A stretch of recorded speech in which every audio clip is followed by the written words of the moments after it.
Well, it looks like it's 1:30, so we'll get started.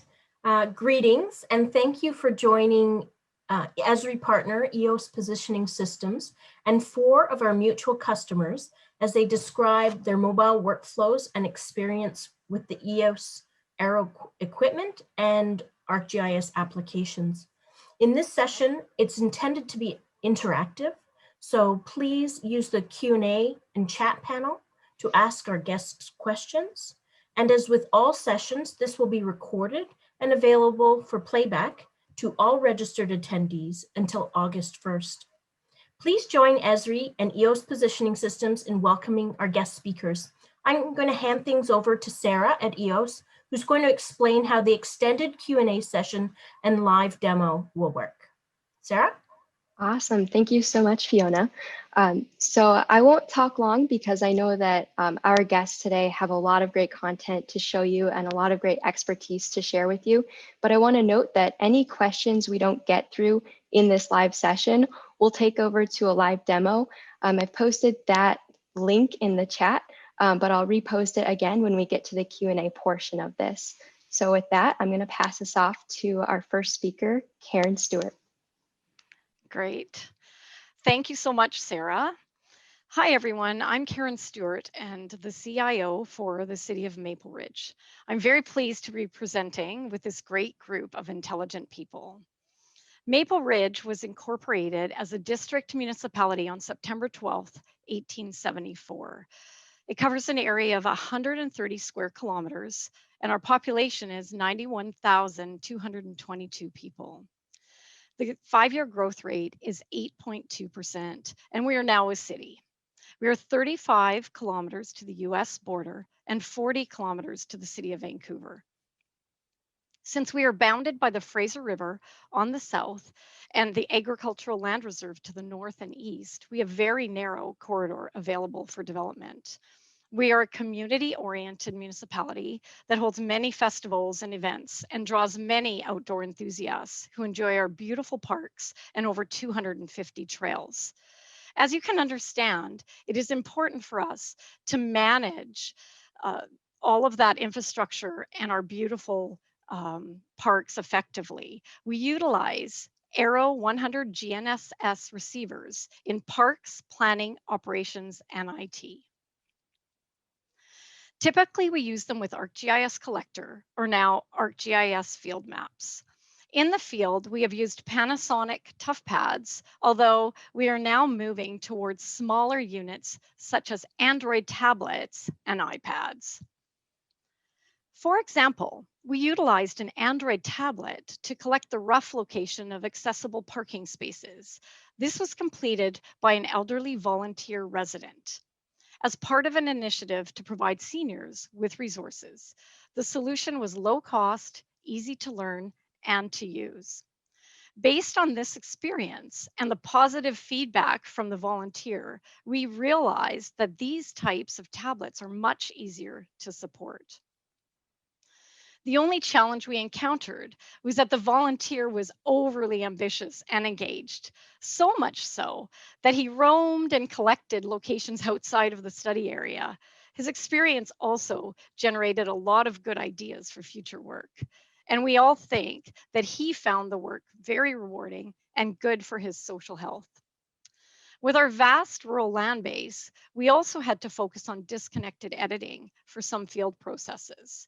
And as you can see by my slide, we have implemented over 10 field maps and apps. In the past, we developed many in-house apps. However, since Esri technology is continually improving and adding a lot of the core functionality that we required, we are now adopting out-of-the-box tools for replacement to these wherever possible, since they are being adopted and required fast and furious in the field by our staff.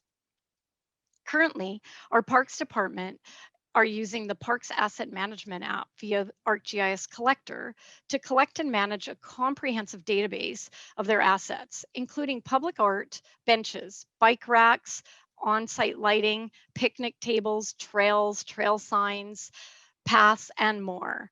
We also add additional assets as required. Submeter accuracy is perfect for these types of features. Having a complete database of assets is most important to us. Our GIS inventory is important for both office and field processes, as it is used for maintenance, analysis, and asset accounting. Key lessons that we've learned through these processes are: don't assume that you know what the field crews need. Work with them to ensure that the application you create or roll out for them meet their requirements, but also keep in mind that they support the end goals of your organization. Collect relevant and important information. Ensure the data you collect can be used to help you make data-driven decisions and manage your KPIs. Keep in mind that the world is changing and evolving. Even staff that work in the field can benefit from utilizing technology and data out in the field. They truly appreciate having data at their fingertips anytime, anywhere, and on any device, large or small. The Arrow devices are perfect because they enhance the GPS accuracy on a variety of mobile devices. What I mean is that the GPS units are interchangeable, so your staff can choose the device they feel most comfortable using, such as an iPhone or an Android tablet, without being tied to a specific device that has onboard high accuracy GPS capabilities.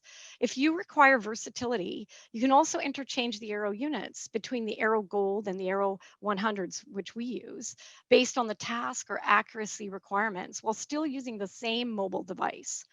Since they are distinct from the mobile device, you can replace or exchange the mobile device anytime, and your GPS is always safe on your hip.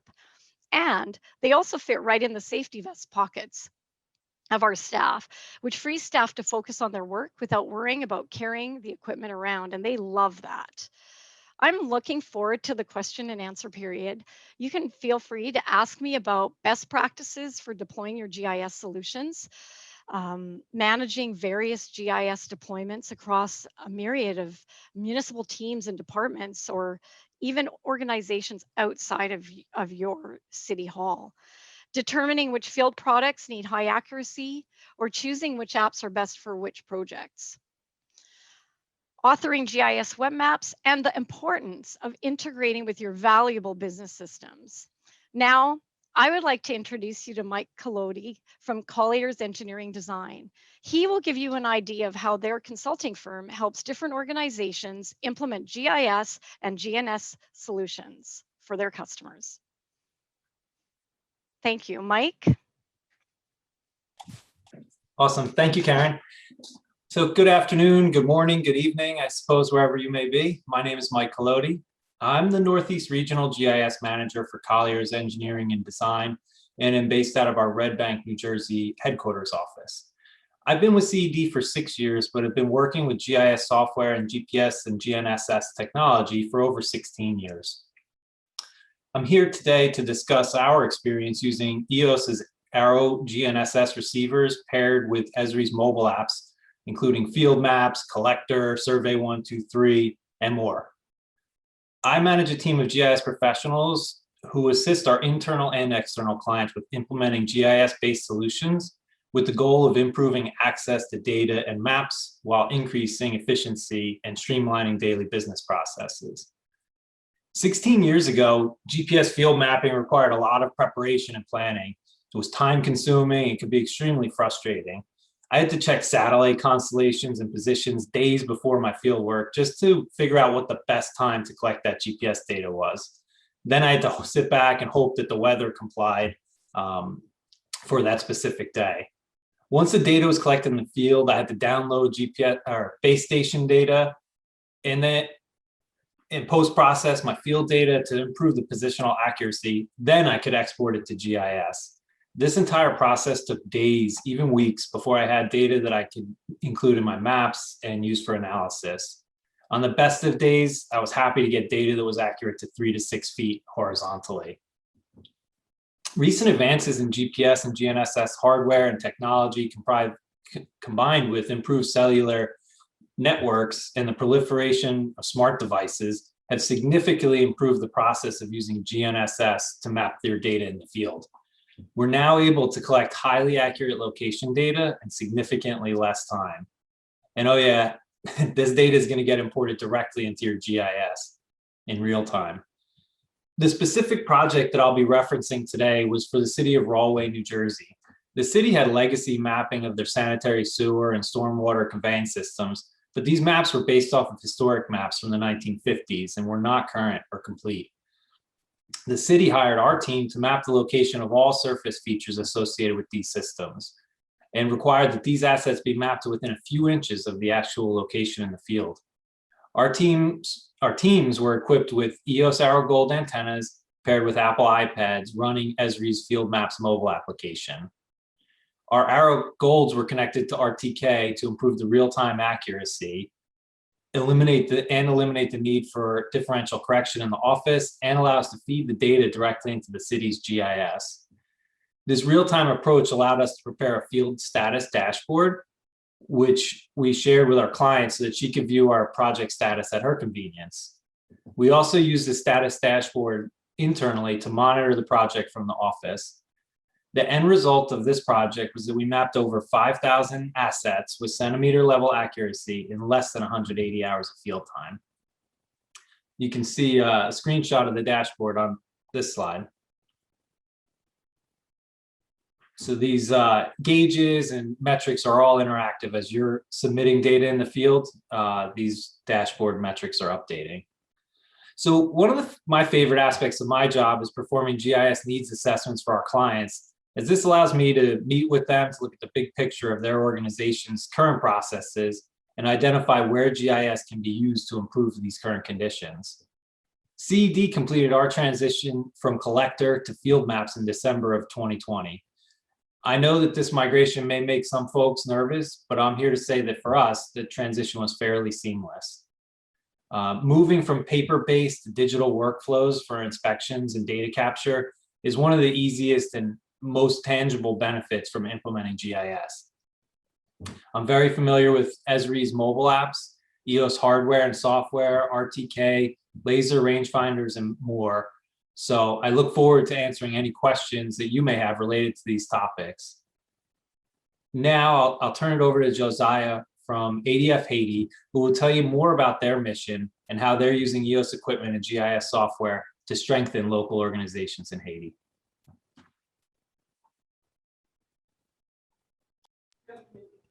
Thank you, Mike, and thank you everyone for joining. Thank you, Esri and EOS, for putting this together. My name is Josiah Thomas, and I'm the CEO of ADF Haiti, a nonprofit working in rural Haiti. I have a strong background in technology, but I'm not a GIS specialist by training. I have about 4 years of experience in the industry. I think the amount of use we as an organization have gotten out of the platforms and tools we're discussing today says a lot about their user friendliness. At ADF, we seek to help nonprofit organizations work more and achieve more in Haiti. This takes many forms, one of which is GIS support. The example I want to share is about a farm cooperative called Jubilee Farms. Jubilee Farms' primary objective is to improve the economic well-being of its 200 members. It tries to increase the economic well-being of its members by increasing production outputs and distributing those increased outputs back to its members. The distribution of outputs is proportional to the amount of land each member has contributed to the cooperative. To achieve increased production outputs, Jubilee Farms has been introducing large-scale mechanized agricultural techniques. This works best when they have access to unobstructed open farmland. The more unobstructed farmland, the more they can increase production per acre. One of the challenges they have been facing is that the farmland in question is made up of over 70 different small plots with physical boundaries and with different owners who want to preserve those physical boundaries. This is where GIS, Esri, and EOS come in. As a solution, we propose making a map of the parcels and their sizes with digital boundaries overlaid on top of an ortho of the physical boundaries. With this, not only would Jubilee Farms feel more confident in its distributions, but so would the cooperative's members even after their physical boundaries went away. To do this, we use the EOS Arrow Gold with an Atlas H10 subscription to get around 5 centimeters of accuracy to take the corner points of all the parcels. The high accuracy was a requirement because anything more than 5 centimeters could produce sizable discrepancies when it came time for distribution. Being in a rural and offline area, the EOS Arrow Gold worked perfectly for this. We use other data collection tools, but for this project, we chose ArcGIS Collector as the data collection tool to leverage the metadata the app can collect from the Arrow Gold and to set requirements on the number of points to collect to average a single pointer point. These two features helped us guarantee the accuracy of the points we were taking. Once our field staff collected all the points, you can see them at work there in the slide. We used ArcMap and ArcGIS Pro to line up the points and create the following map that you see there. The map, it was adopted and they've been working on it or from it for a couple of years now. And we're currently working on helping them expand into more of the farmland in the area. So good questions to ask me would be about how to do geospatial data collection in offline in rural areas, and how to increase buy-in among nonprofits working in low or no data environments, kind of just don't have the history or tendency to kind of have a data first mentality. So getting that buy-in, being a non-GIS expert in the GIS world in general, training non-GIS workers to use EOS Arrow Gold and Esri's ArcGIS apps, mobile apps, and developing and testing apps for data collection, and again, with a focus for rural and offline areas. And finally, collecting and processing drone imagery to create orthomosaics that use the Arrow Gold and field maps for ground control points. I'm looking forward to your questions, and I'll hand it off to Kenny Ratcliffe. Thank you. Thank you, Josiah. Very informative and good information and some nice projects. Wish you continued success on that. As Josiah said, my name is Kenny Ratliff. I'm coming to you live from the GIS Manager's office here at Oldham County Water District. It's appropriate that the office is in the map room. As you can see, for those old enough to remember map cabinets, that I'm in the area where our foundation came from. When I came on board OCWD, we had a very good framework to build on and work with. They have been using GIS since 2001. In 2007, they bought 2 map grade GPS units, then upgraded those to basic survey unit in 2013. The problem that we ran into is that all of this was a part-time effort by non-GIS trained staff. And all of our system was built essentially on the scan drawings, the geo-referenced within the software, Esri software. What we found though is that they were not always accurate, where we have found lines that have ruptured and have been as far as 85 feet from where they were drawn on the map, or even across the road from where they were represented in the GIS. At the time that I came on board, our field capture was limited to 1 base survey grade GNSS unit. And the workflow, as with the map grade devices, was pretty cumbersome as it required post-processing that Michael referenced previously. And we only had the 1 unit, which required some special training. And the workflow was a very awkward and time-consuming workflow where our field staff would come into the office and say, hey, here's a sticky note. We added a meter at this address. You might want to go GPS it. And so we were making multiple trips to job sites. So the reason we needed or wanted a different system and that had to have a similar or better accuracy than our basic survey unit was that we wanted the ease of use by the field staff. We wanted cost-efficient units that, again, were centimeter accuracy or better, that could be used and assigned to our different field crews. Another point of emphasis from our CEO was that elevation was a key thing to this particular capture. We're concerned about projects where the state comes in after we've installed or relocated water infrastructure, and the projects after the fact will do cut and fill efforts, changing the topography many times, or subdivisions get landscaped differently. So we had no idea how deep to look for some of these pipes and infrastructure. So all of this was with the intent and support of our CEO for the future. We're looking at 20 years from now having the most accurate, easiest to find underground mapped locations, so that those folks will look back and say, wow, they really did some good things. So as far as the solution goes, we began to explore options in 2017 and came across an ad for EOS. And I thought, well, this is too good to be true. Turns out it was not too good to be true. We quickly demoed a unit, and we compared that unit by capturing survey monuments and comparing the information with our basic survey unit that we had, and found that the EOS workflow using an Apple iPad tablet was as accurate or more so than that particular unit. So we initially used that Arrow with the iPad. We have since added 2 more units in the following months, and we found that using Android tablets was just a little bit easier for us, easier for the staff to use. And we intend to add 2 more here very quickly, so giving us a 5 for total.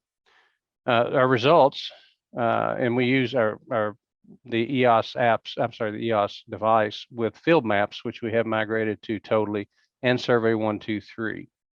So shortly after putting that initial unit into place, we experimented with a field crew by assigning the unit to them for day-to-day work, and they captured all their information on the fly. So as a meter went in or a repair was made or a fitting was put in, they would GPS that.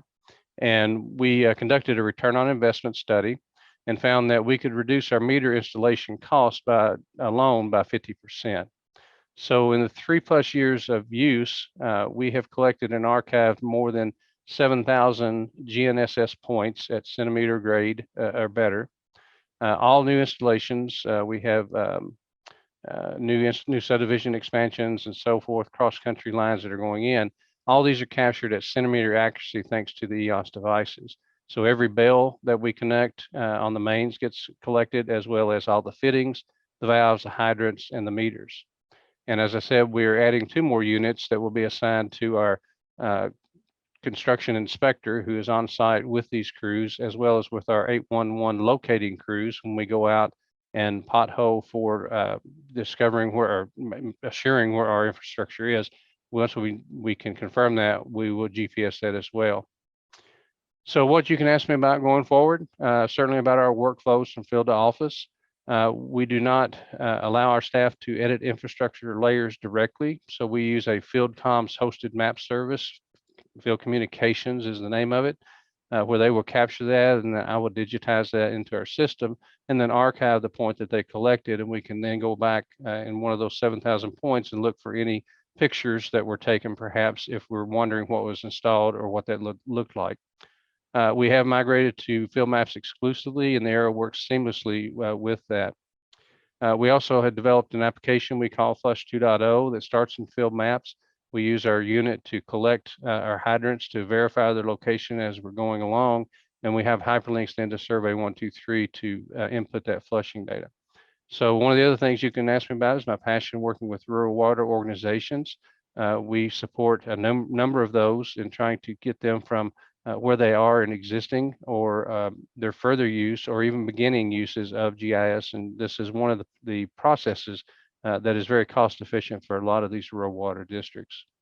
So if you're overloaded with GIS this week, then don't hesitate and feel free to ask me later about bourbon, horse racing, or kayak fishing as well. So with that, Sarah, I will hand the reins over to you. Thank you. Thank you so much to all our presenters. We are going to go ahead and kickstart the questions that have come in. I know we've gotten a lot of those so far.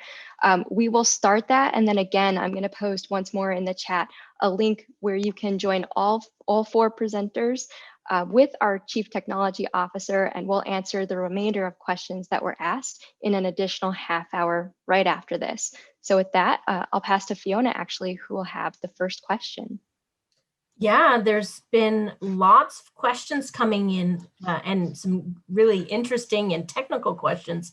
And I would recommend for a deep dive follow-up, either connecting directly with the EOS team in their virtual booth. There's lots of people there who can answer technical questions or very specific, how do I integrate this and what vertical accuracy, those types of sort of tech support questions can probably be answered by directly communicating with the EOS staff in the virtual booth. One of maybe I can throw this as a general question, and if any of you want to handle this one. There was a question from Fernando about the battery life of the units. Perhaps one of you can talk to, I know Josiah, you do a lot of remote work with your teams. Perhaps you can address some of the battery life question. Yeah. For how long it's rated officially, that's not in mind right now, but generally what we have to do is get everything ready for the field. And if anything's missing, we're in trouble because you can't download once you're out there. So yeah, the battery life is key. And yeah, generally we get a full day's work. So, 8 to 10 hours. And from just general off the top of my mind, I'm pretty sure we come back from work without it being discharged. Yeah, the rest of you all can talk about your experiences. Okay. Yeah, I'll jump in real quick and add to that, Josiah, that our field crews work pretty extensively with the units. We actually assign crews on slow days to go through each subdivision that we have and capture meter locations and valves and so forth. And they can go all day long with that unit with a very small diminishing of power and typically get anywhere from 1 to 2 days out of the battery life. Thank you. There's another question here for Michael from Steve Kim from the city of Marysville. And he was wanting to know what type of equipment you were using to attach your tablet to your pole. You're on mute. I knew I was going to forget to do that. All right, so we have a couple of different mounting brackets actually, because we purchased our first Arrow a few years ago. There's some RAM mounts that are really good mounting brackets. We also have, there's a couple of handheld mounts that you can get that mount the EOS and the antenna all right there on the iPad. So there's a couple of different options there. And we work with the folks at EOS and our resellers basically to figure out what the best configuration is, whether it's pole mounted, hand mounted, or what, but there's a couple of different mounting bracket options out there. Thanks. Karen, I thought maybe you could lend your advice to this question from Justin at the Louisville Water Company. He asks what your advice to companies who are hesitant to offer tablets or iPads to their staff. Do you have any advice around that? Wow. Yeah, I think that they shouldn't worry about it. In my past experience, we were a little bit hesitant because we thought, oh, they're very breakable, but you can get ruggedized covers for them. And from my experience, the staff, once they start getting excited about using the technology, especially the mobile devices or the mobile technology in the field, they take really good care of their tools. And from personal experience, we've rolled out iPads to surveyors to use with the Arrow Gold devices.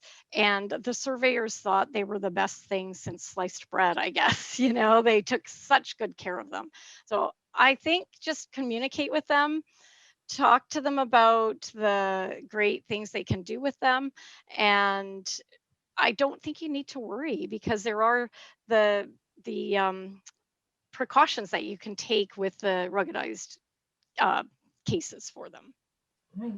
Well, on that same vein, maybe I can throw this out to Karen or other folks on the panel.